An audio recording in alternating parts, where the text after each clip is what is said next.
Bien, donc je suis le docteur Meunier, cancérologue, qui a dirigé l'oncologie à Montbéliard et dans le Nord-Franche-Comté ensuite,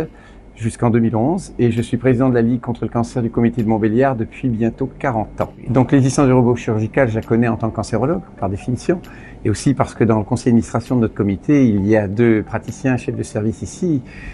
donc Ahmed Atassi et Najib Lanfichek. Et Najib Lanfichek, depuis 2014, en mars 2014, nous avions déjà abordé dans un conseil d'administration la possibilité d'intégrer ce matériel dans ces centres hospitaliers, parce que c'était une technologie innovante et bénéfique pour les malades. Oui, donc concernant l'intérêt pour le robot chirurgical, cet intérêt est venu de longue date, puisque je le suis en tant que cancérologue, les progrès de la science, et puis aussi parce que le docteur Najib Lanfichek et le docteur Atassi sont dans le conseil d'administration de la Ligue, et depuis mars 2014, c'est une question qui est venue sur la table. Et donc l'intérêt de ce matériel pour nous, c'est l'amélioration des résultats, moins de morbidité, moins d'effets secondaires des traitements, et puis aussi la possibilité pour les malades d'être traités à proximité de leur domicile et aussi d'augmenter l'attractivité de l'hôpital, ce qui pour nous est aussi important. Et donc l'intérêt du robot aussi pour les malades, c'est que ça réduit les inégalités sociales, ça évite de faire des longs déplacements, des surcoûts pour les familles qui vont voir à l'extérieur, même si les durées d'hospitalisation sont raccourcies. Il est important d'être traité très proche et c'est aussi une évolution future pour l'hôpital, car les techniques allant de l'avant, si on avait raté cette marche, je pense que dans les années à venir, la marche aurait été très importante à franchir et l'hôpital, avec les problèmes financiers que tous les hôpitaux rencontrent, aurait peut-être eu du mal à le franchir. Donc nous serons vigilants pour les malades et aussi pour le développement de l'institution.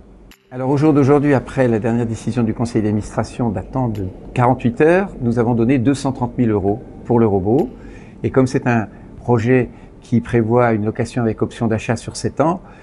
je pressens que notre aide ne s'arrêtera pas avec ces premières aides de 230 000 € et que nous allons suivre bien sûr l'intérêt, le développement et comme je le disais tout à l'heure, stimuler d'éventuelles nouvelles interventions dans des pathologies pour lesquelles ça n'est pas la routine actuelle et qui par ailleurs se développent également dans d'autres centres. Donc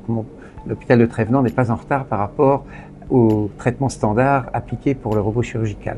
Donc la Ligue est centenaire cette année, c'est une vieille dame mais qui reste jeune et qui va de l'avant. Elle fonctionne uniquement avec des dons privés. Nous n'avons aucune subvention de collectivité ou de l'État et l'intérêt c'est aussi que nous pouvons décider localement de l'attribution de nos fonds.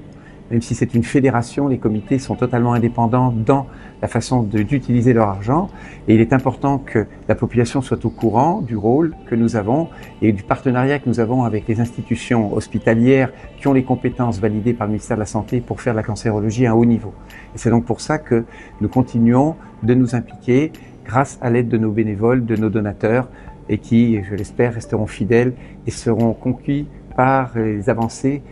auxquelles nous participons pour les malades.